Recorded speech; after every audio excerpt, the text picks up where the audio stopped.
If you've seen the Transformers movies, you might think that all Decepticons are bloodthirsty psychopaths with the exception of very few.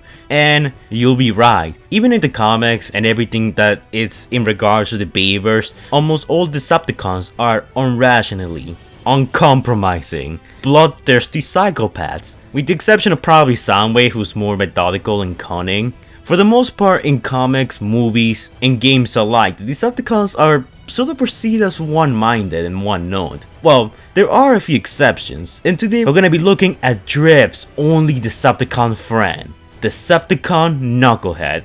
Yes, I am not even kidding, that's his name.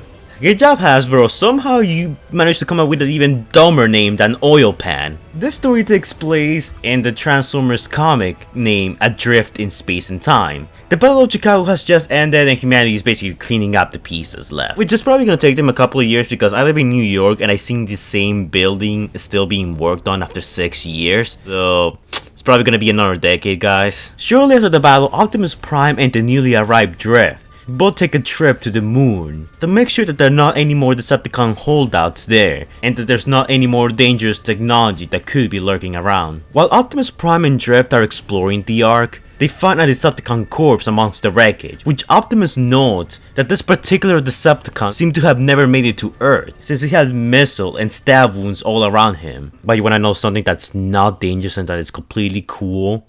Loot Crate! Yeah, that's right, this video is sponsored by the nice folks at Loot Crate who reached out to me and gave me this amazing loot box. Oh, I mean, gave me this amazing crate. Yeah, I don't want to get the companies wrong.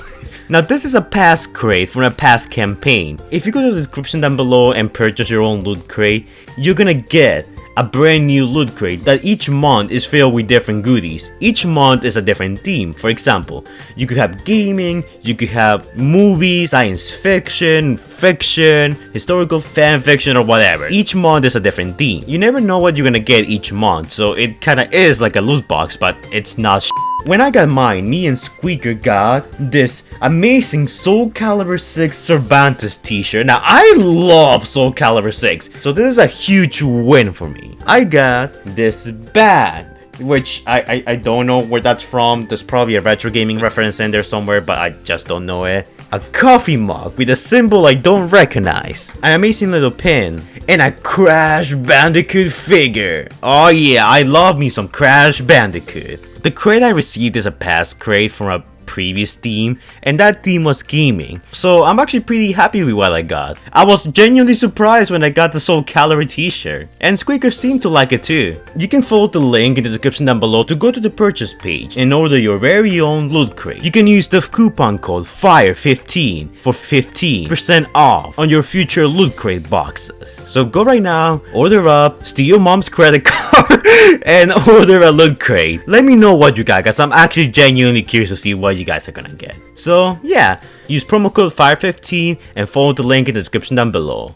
Buy it, or else.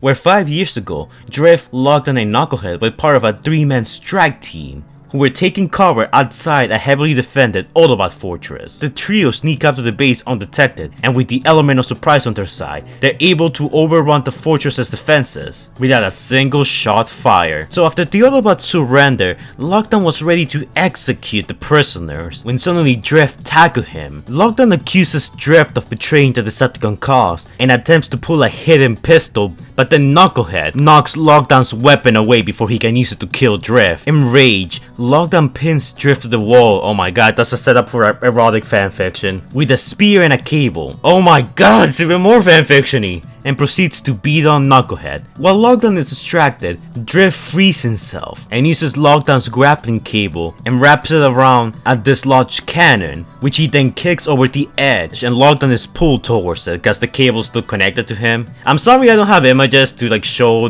what I'm talking about because this comic is actually pretty hard to find and there's not a lot of images online. So Lockdown is then left dangling helplessly over the base's molten mold, kinda like Optimus Prime from Dark of the Moon, screaming threats of revenge against his former comrades. Since Drift and Knucklehead had taken over the Autobot stronghold, Drift allows the Autobots to retreat with their wounded. Lockdown wants revenge on Drift and Knucklehead, but Drift states that he's not gonna do that, not as long as Megatron is in charge.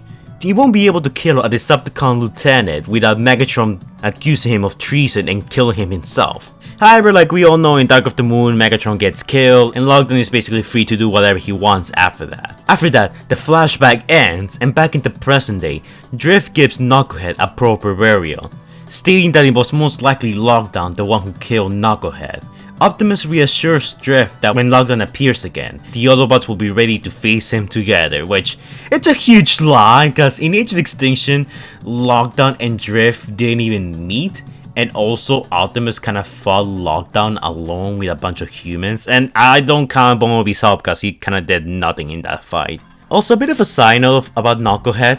His design kind of reminds me of G1 Lockdown in a weird kind of way with, you know, the yellow, the black, well, not too much G1 Lockdown, but more like animated Lockdown. He has the colors, you know, he kind of looks like him, also a bit of crosshairs from Age of Extinction, and apparently he was gonna take part on the invasion of Earth during the events of Dark of the Moon. So he was probably gonna be amongst the Decepticons who were present when Q got killed.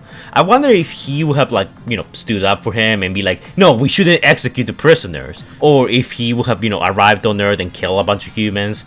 Drift is pretty sympathetic towards him, and even Optimus Prime, which is surprising how he feels about every Decepticon that he sees. I mean, I feel like this guy's just like an evil bastard, but at the same time, he at least tried to give some honor to the Decepticons, which in the movies, that's something that they just don't really have. My biggest question from this comic, and I'm gonna make this the question of the day, do you think Knucklehead would have joined the Autobots like Drift did? I mean, Drift was a Decepticon in the comic, like during the flashback and then joined the Autobots by Age of Extinction. Do you guys think Knucklehead would have done the same thing, or do you think that he was just a really honorable quote-unquote Decepticon who has no problem killing millions of humans, but killing helpless Autobot prisoners, that's a step too far? Again, the comic doesn't really give us a lot of context about this guy. We only have the flashback to go over, and when it comes to the events of Dark of the Moon and what would he have done had he been there is up to interpretation. So I'll leave the whole interpretation part up to you guys. And also, if you do have this comic and if you do try to like read on about the events, I am not even gonna try to justify the timeline. The timeline in the comic is a mess. Like certain pieces of information here do not mix. Like Megatron being alive or Megatron being dead. This comic taking place 5 years after Dark of the Moon, even though it really shouldn't be before Dark of the Moon.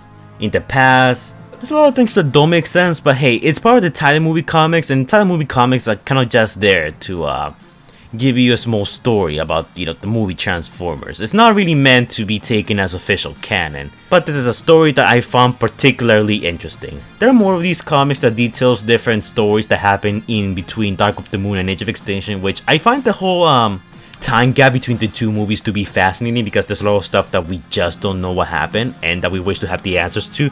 And some of these comics do give us quite a few answers, but not a lot. If you guys want me to keep covering them, like, comment, subscribe, and let me know in the comments down below. So yeah, aside from being killed off rather quickly in the comic, I feel like the biggest tragedy about this character is the fact that he was named Knucklehead. But anyways guys, before we go, shout out to our patrons: TrueBlue712, Stitch Productions, Stephanie Baller, Christopher Prime, Predaking Hunter Plays, Mario Gordon, and the absolute madman himself, Jordan the Great, who donated $100. Thanks a lot to you guys. I tip my fedora in gratitude. A link to their channels and our Patreon are gonna be in the description and in the comments down below. Make sure to go check out their channels. Some of these guys do pretty cool content, and if you guys want to shout out your subs, all you have to do is donate to our Patreon. By donating to our Patreon, you get quite a few rewards. You can collab with me in some of my videos, you get exclusive roles on my Discord server, you can request your own videos, maybe even appear in some of my videos if you so choose, and I'm adding more rewards as time goes on. So yeah, it's a pretty good deal. But keep in mind that it is completely optional because freedom is the right of all sentient beings. So yeah, thank you guys for donating, it's much appreciated, and I'll see you guys on the next one. Bye.